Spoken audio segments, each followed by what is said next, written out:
The shuttle doors opened with a soft hiss. Park stepped out into the registration hall of the Galactic Military Academy. The ceiling rose so high above her head that she could not see where it ended. Lights floated in the air without any wires. Thousands of aliens walked in every direction. Some had scales, some had fur, some had no faces at all. Carried one bag over her shoulder. Everything she owned fit inside it. She wore simple black clothes and old boots that had seen too many roads. Her dark hair was pulled back tight. Her eyes moved slowly across the crowd, watching everything. She had traveled for 6 weeks to reach station. 6 weeks in a cargo ship meant for machines, not people. 6 weeks of cold food and colder silence. But she was here now. That was all that mattered. The registration line moved slowly. Aliens of all shapes stood waiting. A creature with 4 arms complained about the delay. A being made of what looked like living smoke floated past without joining any line. Waited. She was good at waiting. When she reached the front, a machine scanned her body with blue light. The light moved from her feet to her head. Then a screen above the machine flickered. One word appeared in red letters: Earthborn. The aliens nearby turned to look at her. Some whispered to each other. A tall creature with gray skin laughed quietly. Another shook its head like it felt sorry for her. Knew what that word meant to them. Humans had only been traveling among the stars for 40 years. In galactic terms, that was nothing. Most species here had thousands of years of history. They had conquered worlds. They had built empires. Humans had barely learned to leave their own planet. To them, Earthborn meant weak. Earthborn meant primitive. Earthborn meant nothing. The registration officer was a being with smooth blue skin and large black eyes. It looked at the screen, then at. Its expression showed something between pity and boredom. Integration unit, it said. Barracks 7, follow the yellow line. A yellow light appeared on the floor and began moving, followed it without a word. The hallways of the academy were wide enough for 10 people to walk side by side. Windows showed the blackness of space outside. Stars burned in the distance like tiny fires. Had grown up looking at those same stars from the streets of. They looked different from up here. Closer, more real. Barracks 7 was at the far end of the station. The yellow light stopped at a metal door, pressed her hand to the panel, and the door slid open.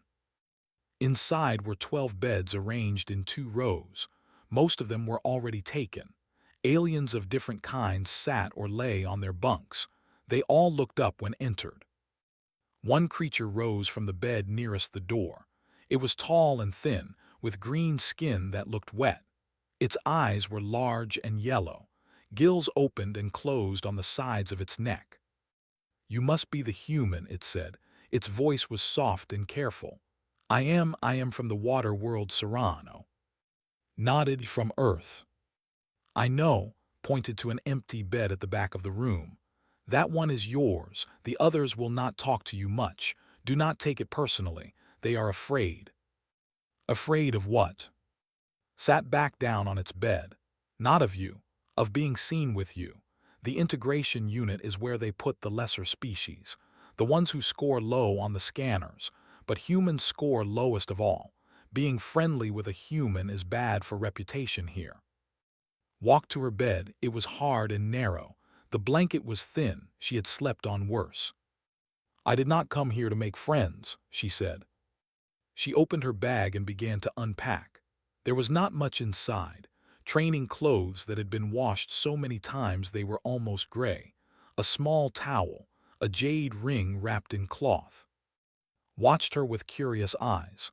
"Why did you come here? Humans rarely try for the academy. The ones who do usually leave after the first week." Held the jade ring for a moment. It had belonged to her grandmother. The old woman had died 3 years ago, but still remembered her words. "Never let them tell you what you cannot do." "I came here to prove something," said. "Prove what?" She put the ring back in her bag. "That the scanner is wrong." A sound came from the doorway. Another alien had entered. This one was big and covered in thick red scales. It had small eyes and a mouth full of sharp teeth. Behind it came two more creatures of similar size. The red one looked around the room until its eyes found. "So it is true," it said. Its voice was deep and rough. "They let a human into the academy. I thought it was a joke." The other cadets in the room looked away, even seemed to shrink back. Stood still by her bed, she did not look away. "You are even smaller than I expected," the red creature continued. It stepped closer. "How long do you think you will last, little human? 1 week? 2? I give you 3 days before you run home crying." Met its eyes, she did not blink. "My name is," she said calmly, "remember it." The creature laughed, a harsh, ugly sound. Then it turned and walked out with its friends. When they were gone, let out a long breath. "That was," said. "His species conquered 12 star systems. They are built for war. You should stay away from him." Sat down on her bed. Her face showed nothing. "I have seen worse," she said quietly. Outside the window, the stars continued to burn. Somewhere far away, Earth spun in its orbit around a yellow sun. Nobody here knew what that planet had made her. Nobody knew what she had survived to reach this place. But they would learn. She lay back on the hard bed and closed her eyes. Tomorrow, training would begin. Tomorrow, she would show them what Earthborn truly meant. 3 days passed, woke before dawn each morning. She ran laps around the training deck while others still slept.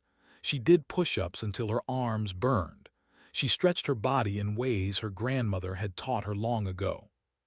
The other cadets watched her from a distance. None of them joined her. None of them spoke to her except who sometimes brought her water and warned her about which instructors were the. On the 3rd day, all new cadets gathered in the main lecture hall for combat fundamentals. The room was enormous. Seats rose in tiers like a sports arena. 200 cadets sat in rows, their different shapes and sizes making the crowd look like a strange painting. Found a seat in the 3rd row, sat beside her looking nervous. "Today we meet Instructor," whispered. "He is famous here, and not in a good way." "What do you mean?" Before could answer, the room fell silent. A figure walked onto the center platform below. Instructor was 7 feet tall. His body was covered in dark green scales that looked harder than stone. His arms were thick with muscle. 3 metal badges hung on his chest, each one marking a different war he had survived. He had heard of his species. They were born warriors. Their bones were dense. Their reflexes were fast. The Empire had never lost a major battle in recorded history. Stood at the center of the platform and let the silence stretch. His eyes moved slowly across the crowd. When they passed over, they stopped for a moment, then moved on. "Combat fundamentals," said. His voice was deep and filled the hall without any machine to make it louder. "Many of you think you know how to fight. You do not. Fighting in the galaxy is not like fighting on your home worlds. Here, you will face enemies faster than you, stronger than you, and smarter than you. Your only chance of survival is to understand your limits." He began to pace slowly across the platform. "The scanner you pass through on arrival day measures your species' potential. It looks at your bones, your muscles, your nervous system. It calculates what you are capable of. This is not unfair. This is science. Every species has a ceiling, a maximum. The scanner helps us know where that ceiling is." Stopped walking. He looked up at the 3rd row, at. "A like me can generate 4,000 newtons of striking force," he said. "Our reflexes operate at 0.03 seconds. Our bones can withstand impacts that would shatter steel." He smiled. It was not a friendly smile. "A human can generate perhaps 800 newtons. On a good day, your reflexes are slow. Your bones are fragile. This is not an insult. This is simply what you are." Quiet laughter spread through the crowd. Felt eyes on her from every direction. She kept her face calm. "Physical demonstrations help cadets understand their place in the order of things," continued. They help remove false hope.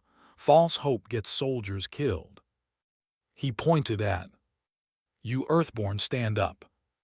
Rose from her seat. The laughter stopped. The room became very quiet. "Come down here," said.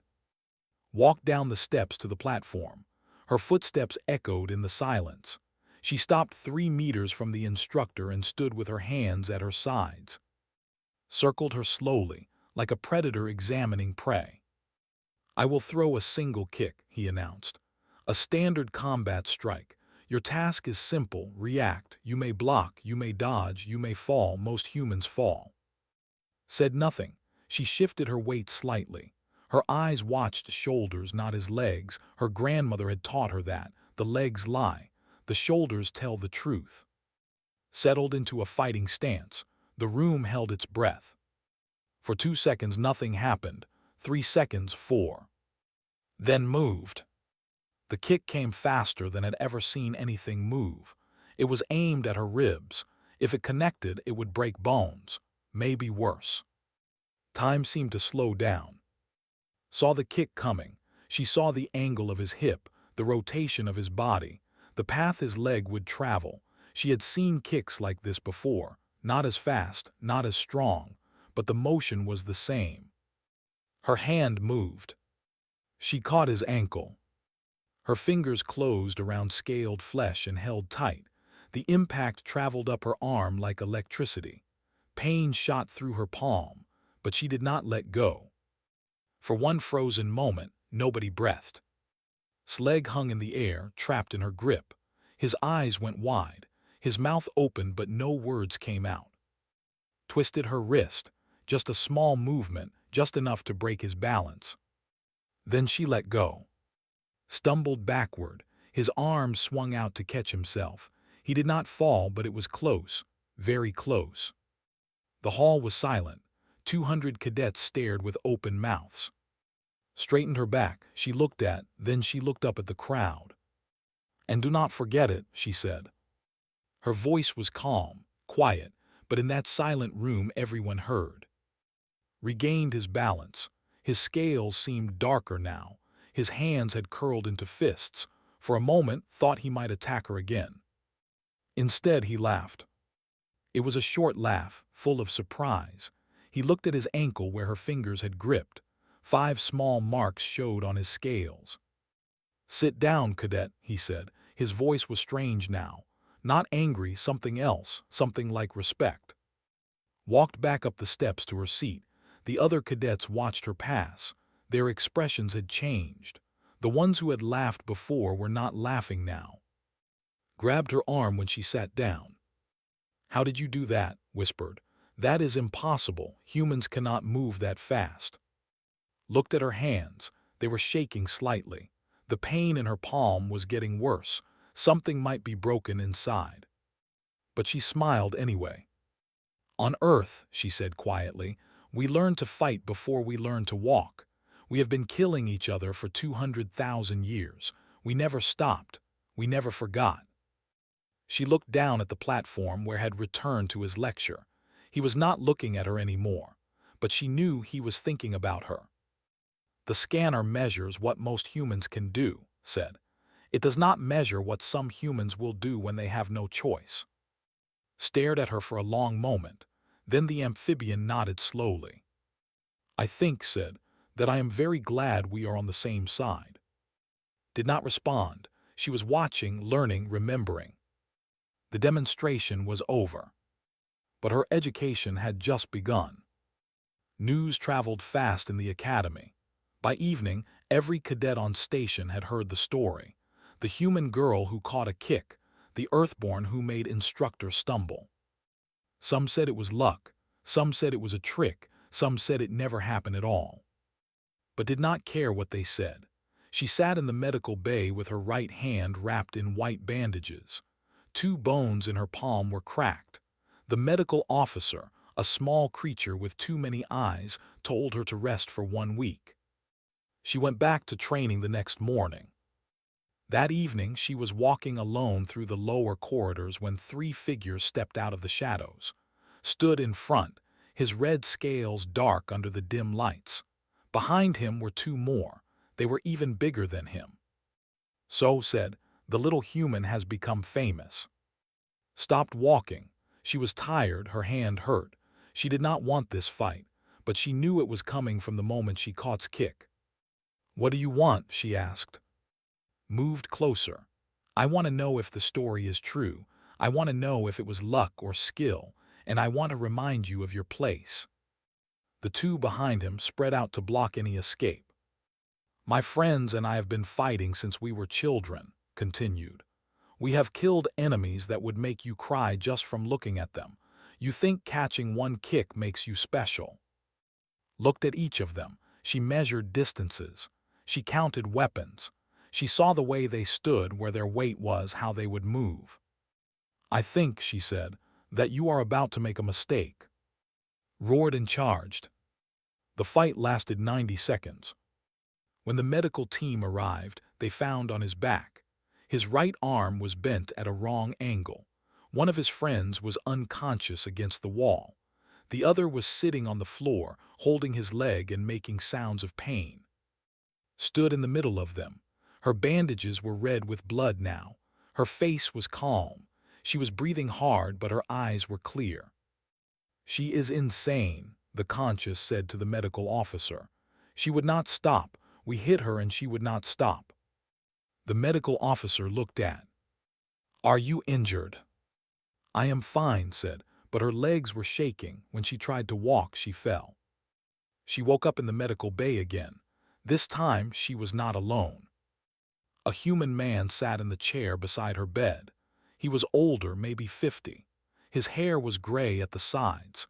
He wore the uniform of an admiral with more medals than she could count. "Park," he said, "my name is One Hand. I'm the highest-ranking human in the Galactic Fleet." Tried to sit up. Her body screamed with pain, but she managed. "Admiral," she said, "I did not start that fight." "I know," he smiled slightly. "I watched the security footage. You finished it, though, very thoroughly." He stood and walked to the window. Outside, ships moved through the darkness like slow fish. "Do you know how many humans have tried to join this academy?" he asked. "No, sir." 347 in 40 years. "Do you know how many graduated?" Was quiet. 12, he said. 12 humans have ever completed training here. Most quit in the first month. Some are asked to leave. A few were injured too badly to continue. He turned to look at her. "You are the first to send 3 senior cadets to the medical bay in your first week." "They attacked me." "They did, and you destroyed them." He sat down again. "Tell me about Earth. Tell me why you are different." Thought about the question for a long time. Then she spoke. "On Earth, we have been at war forever. Not just with other species, with ourselves. We kill each other for land, for religion, for money, for nothing at all. We have built weapons that can burn entire cities in one flash of light. We have created poisons that can kill every living thing on the planet." She looked at her bandaged hands. "I grew up where the poor people live. Down there you learn to fight before you learn your own name. My mother died when I was 6. My father left before I was born. My grandmother raised me. She taught me how to survive." "Survive what?" "Everything," met his eyes. "Hunger, cold, people who wanted to hurt me, people who wanted to use me, the police, the gangs, the system that wanted to keep me small and quiet and afraid." She took a deep breath. "Humans are not weak, Admiral. We are just new to the stars, but we have been forging ourselves in fire for 200,000 years. Every generation faces something that should kill us. Disease, war, disaster. And every generation survives. We adapt. We learn. We remember." Admiral Han was quiet for a long moment. "The scanner measures physical potential," he finally said. "It looks at muscles and bones and reaction times. It gives you a number. But it does not measure heart. It does not measure will. It does not measure what a human can do when everything is trying to destroy them." He reached into his jacket and pulled out a small file. He placed it on the bed beside her. Special Operations Track, he said. Invitation only. The hardest training in the academy. 90% failure rate. Cadets have died in the exercises. Looked at the file. She did not touch it. Why me? Because I have been watching humans try and fail for 20 years. I have seen brave soldiers break. I have seen talented fighters quit. But you, he shook his head. You do not know how to quit. You do not know how to break. I think you would rather die. Finally picked up the file. When do I start? Admiral Hand stood and walked to the door. Before he left, he looked back at her. Tomorrow, 500, do not be late. The door closed behind him. Opened the file. Inside were pages filled with tests and training schedules and warnings about danger. At the top was her name and a single word in red letters. Earthborn. She smiled. Tomorrow, she would show them what that word really meant. The Special Operations Facility was hidden deep inside station. No signs pointed to it. No maps showed where it was. You either knew where to go or you did not belong there. Founded at 4:55, she was 5 minutes early. She was not the first to arrive. 25 other cadets stood in a line inside a gray room with no windows. They came from 12 different species. Some were tall, some were short, some had claws, some had wings. All of them had one thing in common. They had survived things that should have killed them. And they all looked at with doubt in their eyes. She took her place in line. The cadet next to her was human. That surprised her. She had not expected to see another Earthborn here. He was tall, with short black hair and a scar that ran from his eyebrow to his jaw. His eyes were calm. His body moved like water, smooth and controlled. Sung, he said quietly. Former Republic of Korea Special Forces, 6 years. Park, she replied. Entire life. He almost smiled, almost. The door opened. 3 instructors walked in. None of them looked friendly. The one in front was female. She belonged to a species did not recognize. Gray skin, no hair, eyes that seemed to glow faintly yellow in the dim light. Welcome to Special Operations, she said. My name does not matter. Your names do not matter. The only thing that matters from now on is whether you survive. She began to walk down the line, looking at each cadet. Half of you will quit in the first month. Half of what remains will fail the trials. Of those who pass, some will die in the field within a year. That is the truth. If you cannot accept it, leave now. Nobody moved.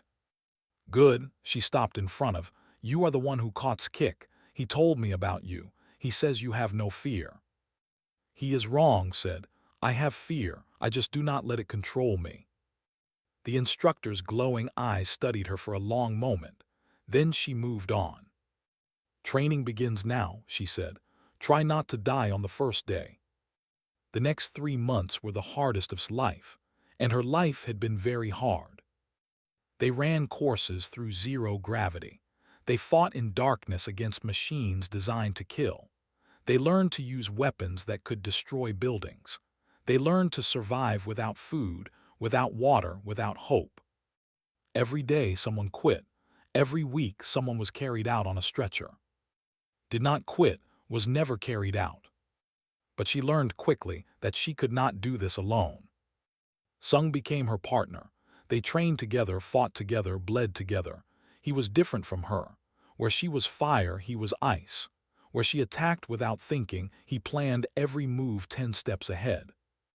You fight like you are already dead, he told her one night after a brutal session. They sat in the barracks, both covered in bruises. Like you have nothing to lose. That makes you dangerous. It also makes you stupid. It has kept me alive so far. So far, he tossed her a water container. But we are not fighting alone anymore. We are a squad now. If you die being reckless, you take us down with you. Looked at the water in her hands. She thought about fighting alone in dark alleys, about trusting no one because everyone would betray you eventually. I do not know how to fight any other way, she admitted. Sung nodded. Then learn, find something worth protecting, something that makes you want to survive, not just win. She did not answer, but she thought about his words for a long time. At the end of the third month, the trials came. The scenario was simple. Their squad of 8 would defend civilian transport ships against a raider attack. They would be outnumbered.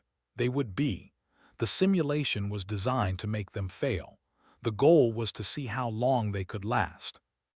No squad has ever held longer than 40 minutes, their leader said before they entered. He was a massive creature with blue fur and 4 arms. His name was, he had led the squad since day 1. The record is 38 minutes. If we can match that, we pass. They took their positions, 8 soldiers against an army, felt the old fire building in her chest, the desire to attack, to destroy, to win or die trying. Then she looked at her, was there, transferred to Special Ops after showing unexpected skill. Sung stood beside her, calm as always, gave orders with confidence. The others checked their weapons and watched each other's backs. They were not just soldiers, they were her team, her family. For the first time in her life, had something to protect. The simulation started. Raiders appeared from every direction. Lasers filled the air. Explosions shook the ground. Fell at minute 12, a direct hit to his chest. He was still breathing but could not move. Without thinking, took command. "Cover the left flank," she shouted. "Sung with me. Everyone else tight formation around the transports. Nobody gets through." They listened. They moved as one. The battle continued. Minute 20, minute 30, minute 40. They passed the record. They kept fighting. At minute 50 was bleeding from 3 wounds. Sung had lost feeling in his left arm, could barely stand, but the transports were safe. Not one raider had reached them. At minute 60, the simulation ended. They had lost, technically. The objective was to survive until rescue arrived at minute 90. But they had held for 60 minutes, 22 minutes longer than any squad in Academy history. When the instructors reviewed the footage, they watched most of all. They watched how she moved, how she commanded, how she threw herself in front of attacks meant for her teammates. Admiral Han watched the footage too. "She found something to protect," he said quietly. The instructor with glowing eyes nodded. "She did, and now she is truly dangerous." Sat in the medical bay again. Her wounds were being treated. Sung sat beside her, also wrapped in bandages. "We lost," she said. "We broke every record," he replied. "That is not losing, that is sending a message." She looked at him. What message? He smiled for the first time since she had met him. "That Earthborn do not give up, ever, no matter what." Leaned back and closed her eyes. Her body hurt everywhere, but inside her chest something warm was growing. Pride, belonging, purpose. She had come here to prove herself. She had found something more. She had found a reason to live. 1 year had passed since first stepped off that cargo shuttle. 1 year of pain, training, battles, and growth. 1 year of learning what she was truly capable of. Now she stood on the parade grounds of station, wearing the black uniform of a special operations graduate. The artificial sun shone down on 300 cadets arranged in perfect lines. Their families watched from floating platforms above. Cameras broadcast the ceremony across 100 worlds. Stood at the front of the formation, not because she was the strongest, not because she was the fastest. The cadets had voted. They had chosen her to lead them onto the parade ground. She looked at the faces around her. Stood 2 rows behind, her green skin shining with health. They had become true friends over the long months. Sung stood to her right, his face calm but his eyes proud. Others from different species nodded at her as she looked their way. The ones who had once laughed at the word Earthborn now treated it with respect. Before the ceremony began, a familiar figure approached her. Instructor looked different now, smaller somehow, or maybe had grown. Cadet Park, he said formally, then quieter. She faced him, Instructor. I have trained soldiers for 30 years, he said. Thousands of cadets from hundreds of species. I have seen warriors who could crush stone with their hands. I have seen fighters who could move faster than light itself. He paused. His scales seemed to shift color slightly. I have never seen anyone like you.